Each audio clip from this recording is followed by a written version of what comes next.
Welcome to Conversations, a podcast provided by the Center for Thriving Leaders and sponsored by Grace Theological Seminary. I'm Dr. Trent Lambert, and we are here to help leaders thrive in ministry. Let's jump into the conversation for today. Welcome to the Conversations. That's a podcast provided by the Center for Thriving Leaders, sponsored by Grace College and Seminary. I'm Dr. Trent Lambert, the director here for the Center for Thriving Leaders. And so today I want to jump right into conversations with Phil Cooke. Phil Cooke is a media producer, writer, speaker, and coach.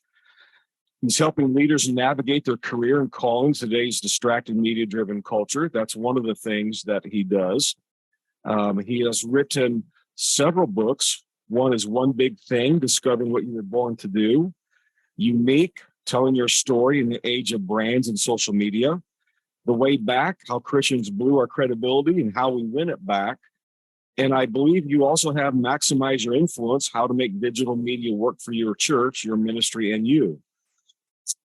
Phil has appeared on NBC, MSNBC, CNBC, CNN, Fox News, and his work has been profiled in the New York Times, the Los Angeles Times, the Wall Street Journal. He's also lectured at the universities like Yale, University of California at Berkeley, and UCLA.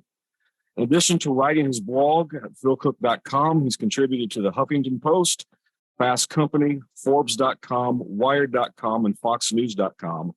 Phil, it's such a pleasure to be with you today and to talk.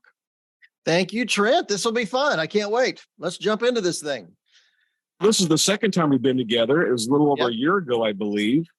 And we had such great feedback. And so we want to continue, if we could, some conversations. And one of the things that just fascinates me with you, and I think I shared with you when I was in Burbank a couple of weeks ago, that I've used your textbooks for years in various courses. I love the out-of-the-box thinking. I love the futurist thinking of what God is doing in our churches today and how do we relate and reach culture better. So it's hard, Phil, talking to you. What do I want to talk about? Because I just want to talk about it all. We can talk about the post-COVID church, which that's what we're going to address today. But I also like your topics of the secrets of becoming a creative leader. I love the topic of ideas on deadline, how to be creative when the clock is ticking. Man, we need to talk about that. But today, Phil, I think we need to concentrate our time because I've had so many conversations in the last 2 or 3 days on problematic issues post-COVID. And pastors are dealing with it, congregants are dealing with it. So, Phil, if you don't mind, I think we'll deal with, in post-COVID world, where do we go? Yeah. And sounds good to me. I'm all over that. So let's start, Phil. In general, from your observations, how are churches faring post-COVID?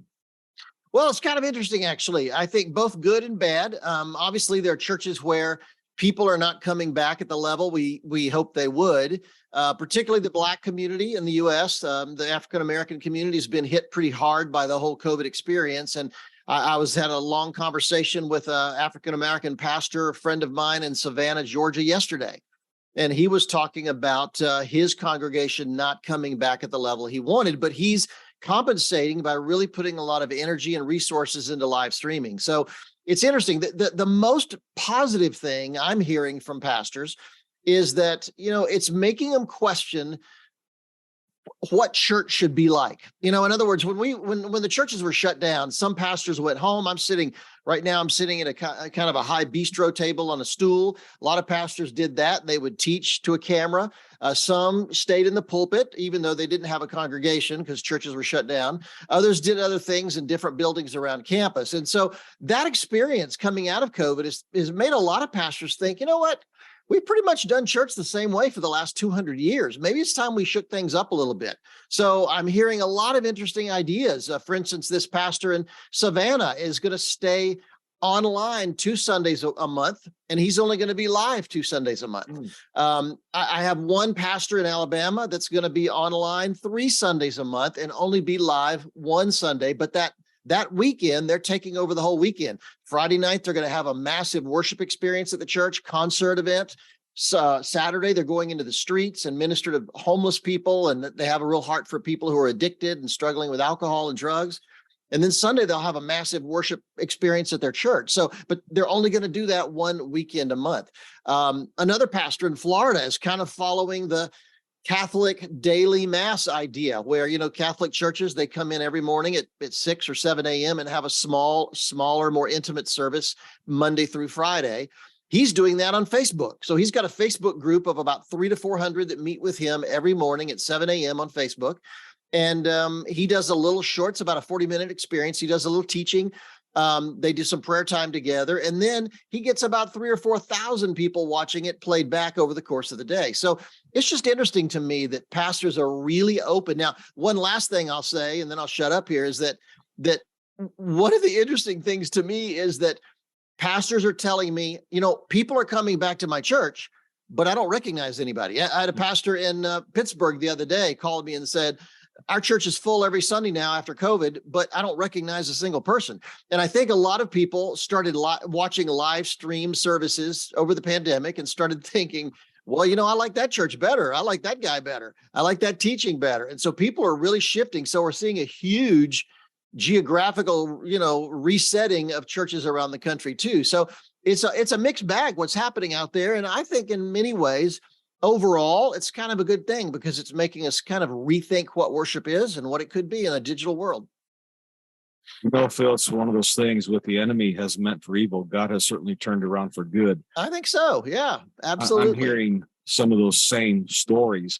I've got a friend near Chicago, and he's doing an online church. And he called it breakfast church, where once a month they meet for breakfast, and then the rest of the time they're online. That's interesting. Love it. So in those pastors that you talked with or heard some of these stories, is there an age demographic? Do you see a younger crowd gravitating to that more? Is the older crowd maybe more traditional? Have you heard anything like that? No, it's interesting how it's been different. A lot of different age groups. Well, obviously when the pandemic happened, now our company, Cooke Media Group here in Los Angeles, we've been working with churches for 10 years, helping them make their live stream more effective. And in fact, we had a church on the East Coast that, years before the pandemic, it was a pretty large church, and they were getting as much as a third of their total financial income just from their live stream audience. Even back in those days, we would help them make it more intimate, make it more relational. I wanted that live stream audience to feel like they're a legitimate congregation and they're a part of the service. And during the praise and worship segment of the service, the pastor would step off to the side of the stage, look into a camera, welcome the live stream audience, introduce himself, talk about what he's going to be preaching on today. So it made them really feel like, hey, this is my church and I need to be a part of this. So for years before the pandemic, we were seeing remarkable things. I had a pastor maybe 2 years before the pandemic call me and say that past Sunday, his live stream audience gave more financially than his 6,000 member congregation, real congregation. So it's just interesting to see the difference. So I think that what we saw early in the pandemic was that many of the older, more traditional oriented pastors were really hesitant. I've had pastors tell me, Phil, I really don't mind live streaming my service, but that's not real ministry. Well, let me tell you, when the pandemic happened and churches were shut down, those guys changed their tune fast. And so they jumped on board. And the distressing, I'll jump in here and say just the distressing thing for me is now that we're back in church for the most part, a lot of pastors are starting to drop their live stream. And that really bothers me a lot. I think that if there was anything I was trying to get across to people during the whole pandemic, it was that your live stream, it's not your live stream versus your live event. You're actually in person in the building service. They're not two different things. It's not either or. It should be both and. I don't care how people choose to engage in your service or in your church. We should make it the best experience possible. So this is not the time, even though maybe people are coming back to the building, this is not the time to cut back on our live stream, because I think the digital world is with us and it's going to be with us forever. And it's a legitimate way to minister to people. And we also know that most people of this generation today, Gen Z, for instance, they're going to check you out online before they come and actually visit. So I say two things. Number one, why is your website so lame? I mean, I can pretty much guarantee 99% of people will check you out online before they come visit, which means your church website should be amazing. If that's the thing that tilts them toward visiting, you should really put some effort into it. And number two, that's another reason to keep the live stream up and running and make it as amazing experience as you possibly can. Well, I want to go back to something you just said, because I've had countless conversations with pastors trying to figure out what to do if they're live streaming now. And just exactly what you just said, we're post-COVID now, we're coming back to church. We're trying to decide, do we just cut off the live stream? Do we go 100% back in actual attendance? We're trying to figure this out. And then some are actually using, hey, you know what? If we shut live stream off, it'll push people back into the building. Could you address that? This could even be a book, using live stream post-COVID. What would you tell pastors right now that are thinking about that? Well, look at it this way. If I have a favorite pizza place in town, a delivery place, and suddenly that pizza place stops delivering, I'm not going to start going to that pizza place to eat my pizza. I still want it delivered. So I'm going to go to another place. If they want to engage online, you shutting that off is not going to make them want to come to your church more. They'll probably find another church that'll live stream. So, and I'm not going to get into an argument about whether being in the building is better or the live stream is better. I'm a building guy. My wife are there every time the door's open. I want to be in church and I want to be a part of that experience. And I wish everybody did, but it's just not the world we live in. So I think we have to understand and here's the thing, even if your live stream audience, now that people are coming back, if your live stream audience is getting smaller, that doesn't matter to me. I mean, if you had 5 people show up in person at your church on a Sunday, you'd roll out the red carpet. You'd welcome them. You'd want to meet them. You want to make sure they had everything they needed. Why not do that with the 5 people online? I mean, we should get just excited about that online presence as we do people coming to the church. So it's just I just keep going back to, I'd love to have them all come back. That'd be great. But it's not either or, it's both and. We need to make both experiences as amazing as we possibly could. One thing I think I'd be remiss if I didn't say this about Phil. Phil brings a unique perspective to what we're discussing. He has a great grasp on faith, media, and culture, working producer in Hollywood. But Phil, you also have a PhD in theology. Yeah. Tell us about your academic background just a little bit. Yeah, I'm a nut. I grew up a pastor's kid. My dad was a pastor. And it's funny, I went to college thinking I didn't know what to do. I played the piano because, back in those days, if you were a preacher's kid, the requirement was you had to learn to play the piano.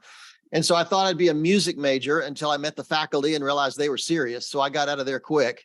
And I stumbled into the film department. And I had a real revelation there, oddly enough. I'd been making films in high school. I had my dad's Super 8 movie camera. Some of the older folks will remember that. 3-minute reels. And I had a group of friends. And in high school, we made army movies and space movies and mafia movies and all kind of stuff. Crazy, crazy stuff. And I thought when I went away to college, I went to Oral Roberts University in Tulsa, Oklahoma, 1,000 miles away. I thought maybe I'll find somebody there that wants to make movies with me. Never crossed my mind that this was something you do for a living. And I took my films with me, took my dad's camera with me. The first day in class, literally, or first day in the dorm, I'm unpacking. A couple films fell out of my suitcase. A guy across the hall said, "Hey, I'm taking a film class. I can show you how to edit those things." I had no idea you could even cut film. And we went down to the film department that very night and we're working on my movie. And the professor is there, the film professor, and he'd been working on a project of his. And at the end of the evening, it was quite late. He came over and introduced himself and said, "I've been watching your little movie out of the corner of my eye." And he said, "I've got students that have been taking for 2 or 3 years that still don't do this well." He said, "Would you mind if I showed it to my class tomorrow?" And I said, "Well, sure. If I could sit on the back row." And so the next day, he showed my class, my movie, and trust me, it was nothing to scream about. But at the end of the film, people talked about it. The class discussed it. And this moment, I had this moment of revelation that hit me. It was the most crystal clear moment of revelation I think I've ever experienced in my whole life, that if I can do something with a camera that makes people talk like this is what I'm supposed to do with my life. And I literally changed my major that day, changed it to film and television. And I've never looked back. So I've never had a calling to preach, even though I grew up behind the scenes in church. I filled thousands of communion glasses. People in our community thought we had an amazing set of bells in our steeple, but it was me climbing a ladder and playing a 33 RPM album every day at 6 p.m. I just grew up behind the scenes at church. And so I always wanted to help the church tell its story more effectively. And I think that in this digital age we live in, that is the language this culture speaks today. And my real burden and my passion is, if we don't learn to speak that language effectively, we're going to lose the generation. And so that's really what drives me. Paul used the technology of his day to build the foundations of the church, which was letters. This obscure monk named Martin Luther discovered the printing press. He found it and realized Gutenberg had something going here. And so he jumped into that. And utilizing that technology and making real innovations, he became the most read author of his time. And so I think for us not to embrace technology to share the gospel with the world would be a real mistake. So that's what I'm all about, and it's what drives me. And I got the PhD. I got a master's in journalism, actually, University of Oklahoma, and I decided to get a PhD in theology. I had to play a lot of catch up, but I just thought, it's the language our clients speak. We work with churches and ministries, and I've just always been a student. My dad had a massive library, and I grew up with it, and I've always loved theology. And so I just thought I'd go that direction. Bill, thanks for sharing that. I have said for years that the method in our churches does not have tenure, just the message. That Yes. We always have to be able to speak the language of our culture better. And I guess that's why I've always gravitated to your books, because you're willing to take that step. Well, I wonder sometimes if in the future, pastors saying, I don't do social media would be like this generation of pastors saying, I don't do books. We wouldn't respect them very much. And so I just think that we need to embrace it. Obviously there are hazards, there are dangers, and we need to be careful of things. But if we're going to truly engage, I think we really need to understand how that world works if we're going to be effective. Well said. Phil, what are some things, I think you've mentioned this just a little bit, what are some things churches have learned from COVID about their churches and ministries? Well, I think they've learned that, the way we do things is not locked in stone. Like you say, the method isn't important. The message really is. So how we engage with people and share that message is more critical than ever. We've also learned, and I was preaching this gospel, even before the pandemic, but, Microsoft came out with a landmark study a few years ago that indicated when, we've become such a distracted culture, we're being literally overwhelmed with information, that when we meet somebody for the first time, we decide what we think of that person in the first 4 to 8 seconds. Now, think about that. We haven't had time to talk to them, haven't had time to really get to know them or understand anything about them. But hey, we got things to do. I got emails to check. I got phone calls to make. I've got text messages to send. And we've just changed our behavior in this digital age that we've started deciding what we think about things before we even know what it is. And so I tell churches all the time, I'm glad the pastor's message is anointed. I'm glad the worship is fantastic. But in an 8-second world, what's the parking experience like? In an 8-second world, what's the lobby look like at a church?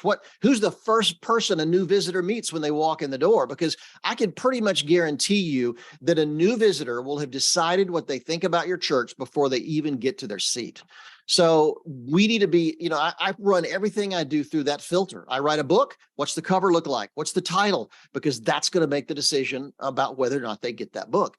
All those things, this 8-second filter, I just run everything through. And I think we've learned today that suddenly I'm seeing churches more concerned about hospitality issues. I'm seeing churches more concerned about who meets the new visitors in the lobby. I'm seeing churches more concerned about that first experience because it can have such a big impact on people. So I think that's one of the really big things we've learned about it. But the other things, related to things we've discussed, which is we've just got to engage with people online better. And it's not just about the live stream.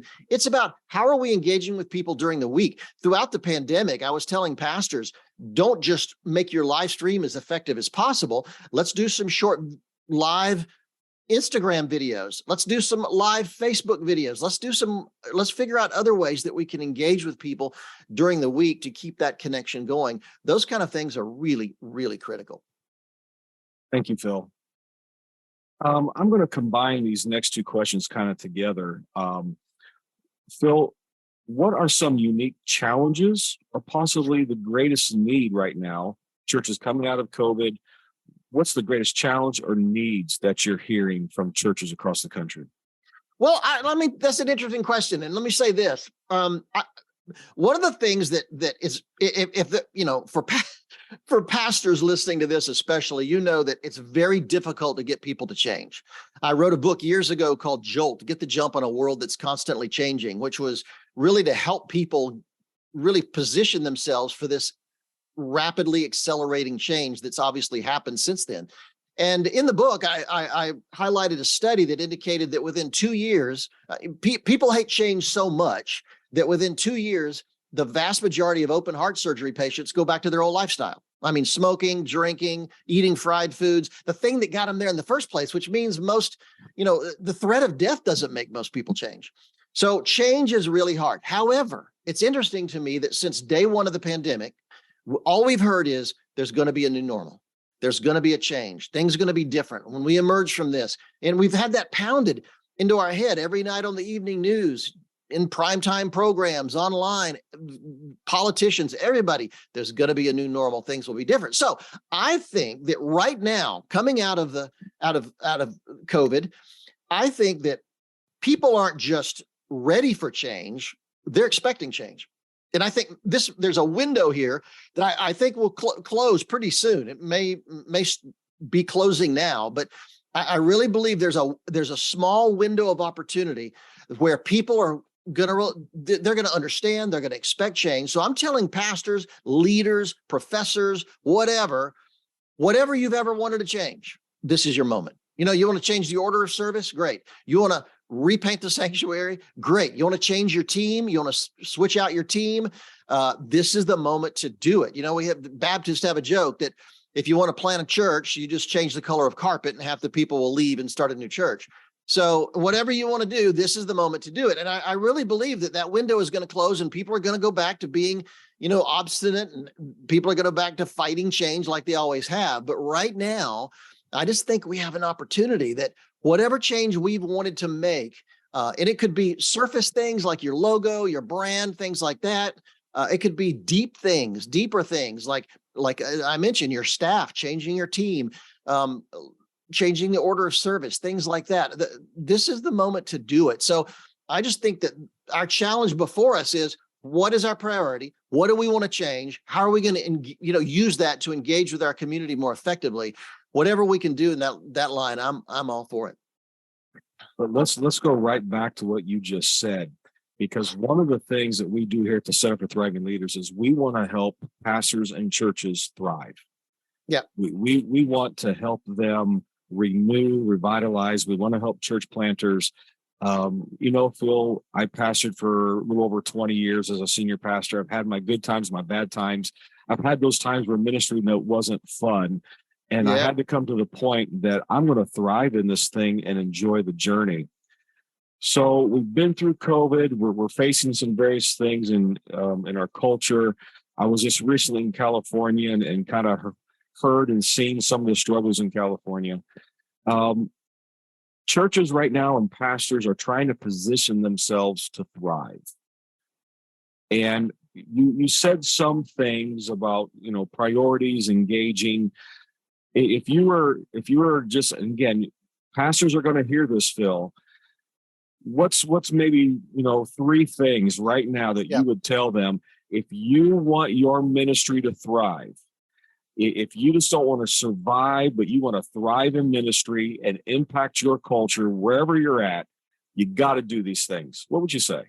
I think the most important thing that I would suggest right now is to get serious about communication, and developing your communication team. For instance, in this digital age we live in, what does your social media look like? As I said before, people will check you out online first. So make sure your website is amazing. Make sure it's something that really is, states a compelling case for people to come and visit your church. A pastor preaches in the pulpit to the people he sees in the congregation. A communication director can take that message and make it available for potentially millions of people beyond those walls. So I just think in the digital age we live in, communication becomes critical. When my dad was a pastor in the 50s and 60s, you know what? He just needed a good set of lungs and a Bible, and he could just do his thing and was great at it. But today we need to be serious about how we're using social media, how we're engaging with people during the week, what our website is doing. Short videos are suddenly the number one marketing tool in America. I'm talking about 2 to 6 minute videos have become incredibly important for getting our story out there. I would love, if I was a church, I'd be doing short testimony videos about people whose lives have been changed by this church. And I'd get them out there on YouTube and other places, share them with social media. So I think the communication thing is just critically, critically important. And pastors really need to start focusing. You may be a small church pastor and you may not have a team that you can really go to, but start identifying somebody. It may be a high school kid in your church. I mean, when my Mac breaks, I don't take it to the Apple store. I just find a high school kid, and he usually can take care of it. They get it. They understand it. But if you can develop them, that will help. Just find at least one person that will help you get your message out. So communication, I think, is a really vital thing. Another thing I would say is understand the culture and the direction it's going. You know, we're going through probably the most tumultuous time in the history of this country right now. And certainly, who would have thought that, you know, me becoming a woman would be a perfectly acceptable thing, 10, 20 years ago.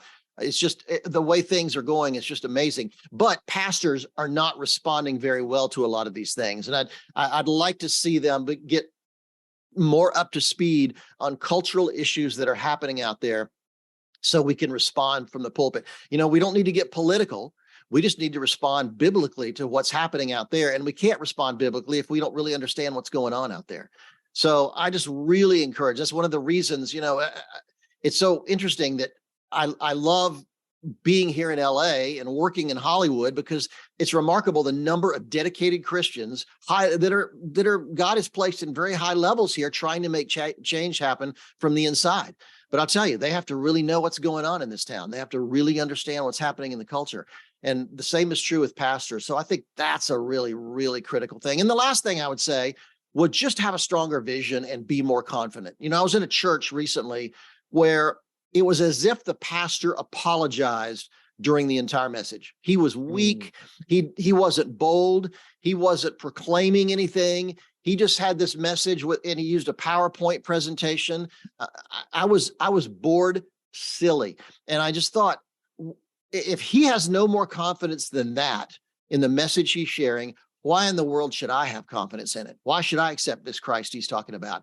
And so I think, I'm seeing so many pastors who are confused by what's happening in the culture pull back, and they're just unsure of their message. And I think now is the time to be bold, have a vision for what God can do in your community, and go after it. So those are 3 things that I think would be important. I hope I didn't rant too long, but no, it matter. I was having a conversation with my wife this morning. She leads in education, and there comes to a point in time, and we were talking about a certain ministry position, and sometimes there's not a time to be nice. There's a time to lead. You're going to offend somebody, but you have to lead. You do. Well, let me say, Trent, along that line, I think here's a big problem with churches and their staff, their team. That is, we confuse loyalty with competence. Because we think, Brother Bob shows up every day. He's loyal. He works hard. He's doing his best. Well, we're going to promote him. We're going to keep him on the team and promote him. However, Brother Bob is terrible at what he does. He's terrible. He's causing bottlenecks. He's making other employees upset. He's not doing the job. I think it was Frank Rich that said, when he was CEO of General Electric, said that when you don't fire an underperforming employee, you're lying to them, because you're giving them a false sense of what success is. And I just think in the church, the stakes are so high today. I mean, the mandate that we have to reach this culture with Christ is so important. We can't afford to confuse loyalty with competence. Now, that doesn't mean we kick Brother Bob to the curb. I want to help find the place, either in this church or somewhere else, where Brother Bob could get plugged into and actually succeed. But we've got to be bolder and make those kind of leadership moves if we're going to be successful today. So I just, and very often pastors will say, I don't have the heart to fire him. Nobody notices that he's failing. Yeah, everybody notices. Trust me, everybody notices. And it's building resentment up. And I actually worked with a big ministry years ago that had a guy on their team that was just horrible. Sweet guy, bless his heart. He just was ragingly incompetent. And I said, look, it would be better. And the ministry leader would not fire the guy. And I said, look, it would be better for you if you sent him home at full salary. Okay, if you can't fire him, keep paying him, but get him out of the office. And he did that.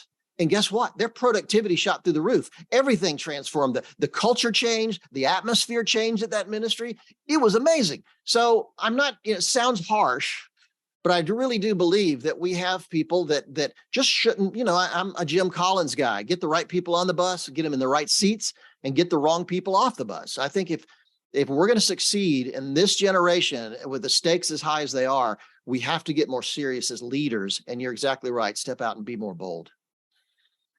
I hope the listeners that are listening to this right now, if you haven't heard anything else that Phil has said, I hope you got these last 2 minutes, because it will change your church. You may get some ugly letters because of it. I don't know. Maybe some nasty emails. I'm going to forward the emails to you, Phil.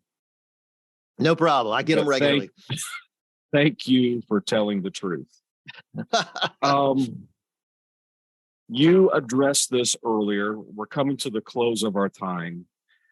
But there's something on my heart that's been rolling around. I've discussed it with our dean here at Grace College and Seminary. We can't ignore it. And that is the issue of online church. Yeah. Bill, one of the things of my academic background is my specialty is online education. So I've worked on our School of Online Education here at Grace. Now I oversee a Master's of Arts of Online. And online education is not easy. It must be intentional. It just doesn't happen. Sure. And so I think the same thing applies to our online church. It's not easy. It has to be intentional. Sure. So if we could just talk just a couple minutes on online church. You've already mentioned some things, but is it really effective? Because on the academic piece, Phil, I always get this, on-campus teaching's better. And right. The online version just isn't the same. It's a little bit different experience, but even on both sides, for the teacher, there has to be more intentional things put into it. And on the learner side, you have to be more astute and diligent to do the studies. Yes. What's some things of online church? Is it effective? It's not going to go away. And my personal opinion, I hope it doesn't go away, because right. I think it's reaching a community. But is it effective, Phil? Well, I'm sure glad football teams haven't decided that the only people that can watch a football game are people that come to the stadium. I'm about to watch a Super Bowl game this Sunday, and if only the people that could see it were those that went to the stadium, I would be out of luck. I do think that what we have to understand is they are two different platforms, but we have to maximize each one. So let's go back to the football game for a second. If I'm live, and I'm a big football fan, particularly college football, and if I'm live at the stadium, it's amazing. The energy in the room is incredible. The electricity of the crowd, you hear the roar of the crowd, you hear the band playing, there's just people yelling all around you. It's just an amazing experience. However, when I'm at home, I get to see close-ups that I never dreamed about seeing in the stands. I'm seeing behind the scenes video stories about players. I'm getting a report from a guy down on the field who just was in the locker room with a guy that hurt his leg. I'm getting all kind of stats on the screen with the graphics below. So it's a whole different experience, but which is better? I don't know. I like them both. They're both amazing. Honestly, I've seen people saved in online church. I've seen people find a church home online. I've seen people delivered in all kinds of ways.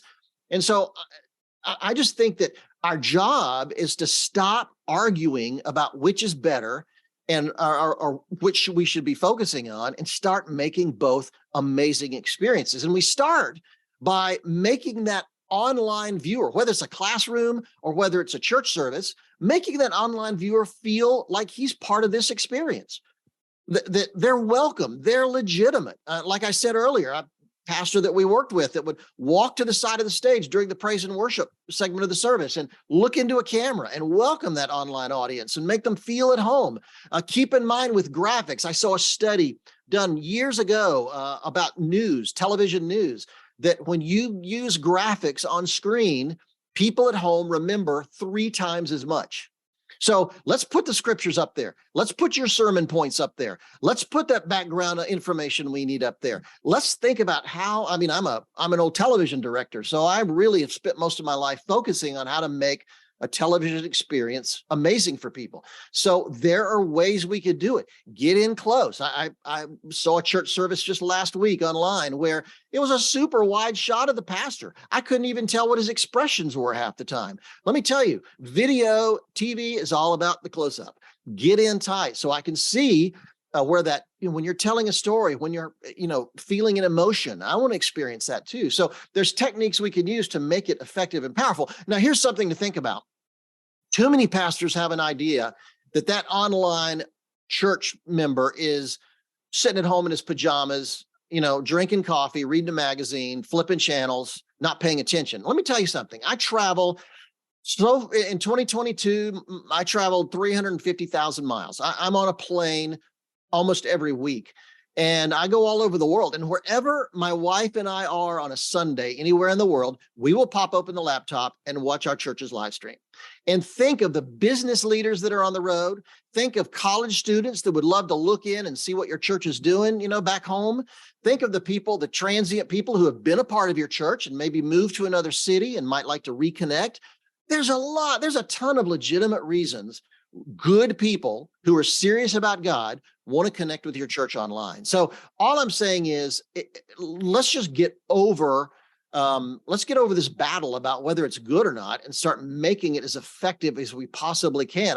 I'm thinking there were probably church leaders in Paul's day that got upset that he sent them a letter. What are you doing sending me a letter? Why don't you come and preach? It'd be better if you'd come and teach yourself. What's this letter business? And he was sending it with a woman. Hello? We've got to be more innovative like Paul was. We've got to think about how we can reach more people with the gospel, transform their lives, and stop bickering back and forth about which is better or which works and which doesn't. Well said, Phil. Thank you. Phil, one thing I'm so intrigued. As a pastor, I always wanted to stay in tune with culture. I didn't want culture to lead me. I wanted to lead culture. I always had younger people around me. I told them, don't let me get old. Always keep me in the realm of where people are at, that I can speak. Yep. What are some new projects coming from Phil Cooke? What do you see yourself doing? What's going on with Phil? I'm writing a book right now. I'm about halfway through, maybe 60% through a book on crisis communications. One of the things that I spend more time than I'd like is because I'm known as the media guy. I get the call when a pastor runs off with a secretary or a youth director has a relationship with a minor, when somebody steals money from the church, when there's a moral crisis in a situation. And I'm not the spiritual guy that goes in. I'm more the guy that goes in and says, okay, they want to know, how do we deal with reporters? Should we talk to reporters? Should we release a public statement? How do we tell the congregation? And I have to say, first of all, that you've seen big stories, Willow Creek, Ravi Zacharias in the news, but let me tell you that's the tip of the iceberg. There's stuff that happens out there. I've dealt with churches where a pastor in his 60s had a sexual relationship with a 14-year-old girl in the youth group. He's now in jail for 37 years. Pastors a senior adult pastor who thought he was having an online conversation on Facebook with an underage girl, and he arranged to meet her. And of course, it had been a cop the whole time. There's just so much that goes on. You can't believe it. And so I think that I'm working on a book because churches don't know how to respond when these things happen. The elder board, the executive pastor, other leaders, sometimes the pastor, if it's the case of a staff member, just don't know what to do. And trust me, today, we live in a world today where if you don't report something, you're going to go to jail as well. So it's not just the fact that you're the guy that's, doing the moral sin. You're not the guy making the mistake. You're the guy that doesn't report it. You're liable as well. And so there's so many legal issues. It's just a different culture we live in. And just a generation ago, the laws were murky. Pastors didn't really know how to respond, what to do. And very often a family would come forward and say, we really don't want this to go public. It's going to ruin his or her life.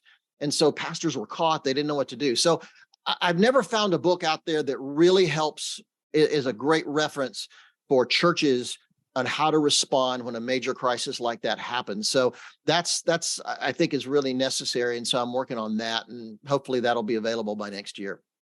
Well, I think that'll be a great blessing. A lot of churches will learn a lot and much needed. Well, Phil, I want to thank you so much for your time today. And to our listeners, I hope you really engage the material. I hope you are listening, that we really want to thrive in our churches post-COVID. We want to see God do incredible things in our churches. We want to renew, we want to revitalize, and we want to make an impact on our culture. So, Phil, thank you so much for your time today. This is Dr. Trent Lambert with the Center for Thriving Leaders in Grace Theological Seminary, challenging you to keep thriving in ministry, and thanks for joining us. Phil, thank you so much. Thank you, Trent. This is Dr. Trent Lambert with the Center for Thriving Leaders and Grace Theological Seminary, challenging you to keep thriving in ministry. Thanks for joining us today.